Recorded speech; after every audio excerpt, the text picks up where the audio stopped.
तामे द्विन समय। हर आदमी का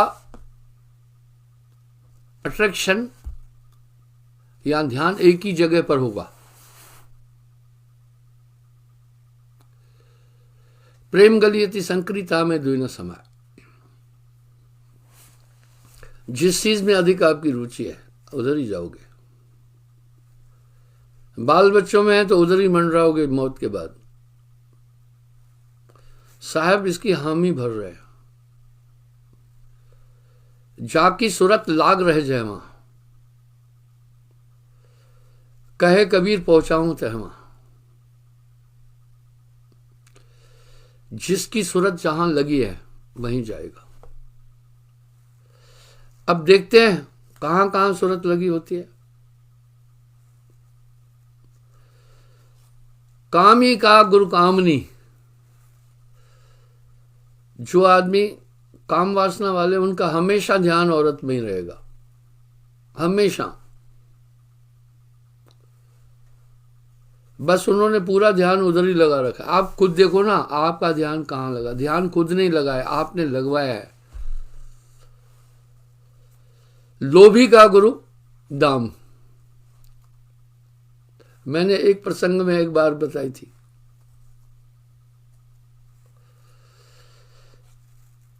लोभी का गुरुदाम।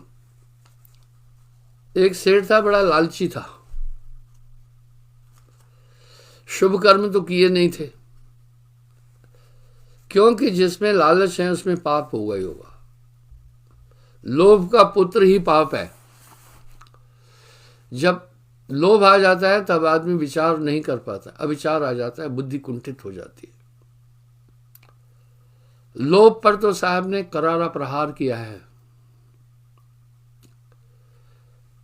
कामी नर बहुते तरे, बहुत कामी तर गए। क्रोधी तरे अनंत, अनंत क्रोधी तर गए। लोभी जीवड़ा ना तरे, कहे कबीर सिद्धांत। जब मौत हुई, धर्मराय ने चित्रगुप्त को कहा, भाई इस सेठ का खाता निकाल।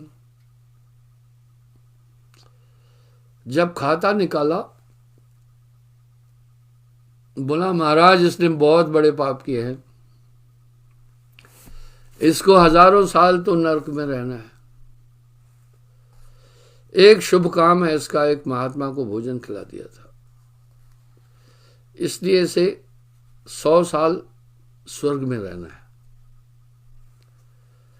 धर्मराय ने पूछा, भाई सेठ तुम पहले नरक में जाना चाहते हो या स्वर्ग में? पता है उसने क्या बोला? अरे महाराज जहां 4 टके का फायदा हो वहीं भेजो पहले।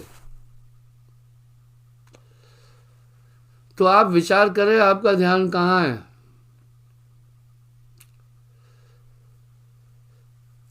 जहां आपका ध्यान है वहीं जाओगे। चेक कर लो आपकी मुख्य रुचि कहां है, वही तो प्रभु में लगानी है ना। वही तो लगानी है ना। वहां माया तो उलझाएगी, कई बहाने बनाएगी। कबीर, मन तो एक है, भावे जहां लगा है, आपकी मर्जी है जहां लगाओ। भावे गुरु की भक्ति कर, भावे विषय कमा। एक चीज मैं अक्सर और कहता हूं, ये संसार नाशवान होने के बावजूद भी आकर्षित है। ये तन विकारों से भरा होने के बावजूद भी दुर्लभ है। ये संसार वो पटल है, इसको कर्म भूमि कहते हैं। ये कर्म लोक है, भोग लोक नहीं है। स्वर्ग आदि, पितृलोक आदि, देवलोक आदि, ब्रह्मलोक आदि, ये भोग लोक है। मनुष्य इस धरती पर किए हुए कर्मों का फल भोगने के लिए वहां जाता है। वहां कर्म नहीं है। मैंने ये प्रमाण मृदगुल ऋषि के प्रसंग में भी बोला है। इसलिए बड़ा दुर्लभ मनुष्य तन है। हालांकि एक जगह देखिए साहब ने दोनों पहलुओं पर बात की। ये तन विष की बेलरी, विष की बेल है, ये तन विष की बेलरी, नख सिख भरा विकार, नाखून से लेकर शीश तक विकार ही विकार है इसमें, सभी इंद्रियां विकार की तरफ खींचती है। ये तन विष की बेलरी, नख सिख भरा विकार, तुम दाता दुखभंजना मेरी करो संहार। वाह! तो ये शरीर विकारों से भरा पड़ा है। दूसरे पहलू में क्या कह रहे हैं पता है? अहो भाग्य मानव तन पाया, श्रुति पुराण सदग्रंथन गाया। जब मैं सभी धर्म शास्त्रों का मंथन अध्ययन करता हूं, सभी मत मतांतरों की थ्योरी पर चिंतन करता हूं, साहब नजर आ जाता है। गोस्वामी तुलसीदास जी साहब से 250 साल बाद में आया।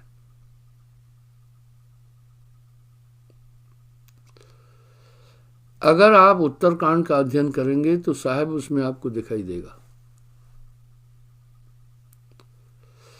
छित जल पावक गगन समीरा, पंच तत्व को अधम शरीरा। अधम, हम अधम उस आदमी को कहते हैं जिसकी वृत्तियां खराब है। पर वो आगे क्या कह रहे हैं? सुर दुर्लभ मानव तन पाया, श्रुति पुराण सदग्रंथन गाया, साधन धाम मोक्ष कर द्वारा, जे न पाए परलोक सवारा। अभी इधर साहब क्या बोल रहे हैं? धन भाग जगी रे, धन भाग जगी रे, मानुष देह मिली रे मिली। दोनों पहलुओं को जानना है। वैद्य लोग विष से औषधियां बनाते हैं जो जीवन दायिनी है, और मूर्ख लोग विष का पान करके मृत्यु को प्राप्त होते हैं। ये माया है दो भांत की, जो कर जाने कोय, एक मिलावे पीर से एक नरक ले जाए। तो बंधुओं, सुरती चीज क्या है?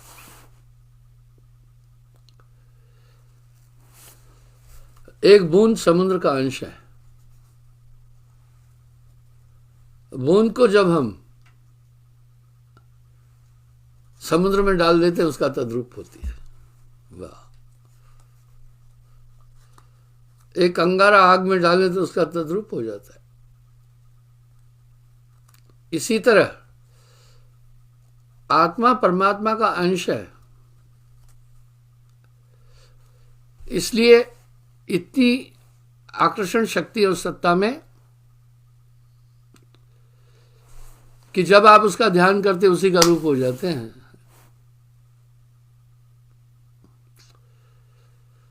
उसी का रूप हो जाते हैं। यक रूप सभी है, यक रूप सभी है, न खुदाबंद न बंदा, उस मंजिले नजदीक नहीं काल का फंदा। जिस लोक हमेशा को परमहंस से धारे, चल हंस अचल मोली दो मावाए हमारे। यहां साहब परमहंस शब्द पर बोल रहे हैं। मैं अक्सर कहता हूं परमहंस दो है, एक तो वेदांती है, एक आध्यात्मिक है। तो बंधुओं, आप चेक करो आपकी मूल रुचि कहाँ है। आपने कहाँ अपना रुचि लगा रखी है। जहां आपने रुचि लगाई अंतोगतवा वहीं आओगे। स्वेच्छा निर्मित तन, आपको जो शरीर प्राप्त होते हैं आपकी इच्छा अनुकूल होता है। मृत्यु भी आपकी इच्छा के कारण से होती है। आप देखते हैं कुछ जर्जर दुर्घटनाओं को छोड़ें, कुछ लोग जर्जर अवस्था में पहुंच जाते हैं। वो आकर प्रार्थना करते हैं, अब खत्म करो शरीर और पिंडा छूटे। वाह! जिस शरीर को बहुत सहजता से संभाला और संजोया था, उसको एक दिन आत्मा खुद त्यागना चाहती है। मैंने आपको योगा वशिष्ठ में एक प्रसंग बताया था। शुक्राचार्य जी तप कर रहे थे, उनका पुत्र उनकी देखभाल कर रहा था। इतने में एक अप्सरा आई, आकाश मार्ग से जा रही थी। वो उस पर मोहित हो गया और अंतभाग शरीर के द्वारा उसकी तरफ चला गया। देवलोक में जब पहुंचा तो उसने अपनी इच्छा रखी कि मैं इससे शादी करना चाहता हूं। वहां उसे बताया गया यहां वो स्थूल तन नहीं है और वो पुत्र भी तपस्वी था, शक्तियां थी। अगर तुम इससे शादी करना चाहते हो, ये भी चाहती है, तो तुम्हें मृत्युलोक में जाना होगा। वहां तुम्हें मानव शरीर धारण करना होगा, संयोग से फिर तुम दोनों की शादी हो जाएगी। शादी हो गई। बहुत समय व्यतीत हो गया। जब ऋषि ध्यान से उठे, अपने पुत्र का पार्थिव शरीर देखा, क्रोधित हुए।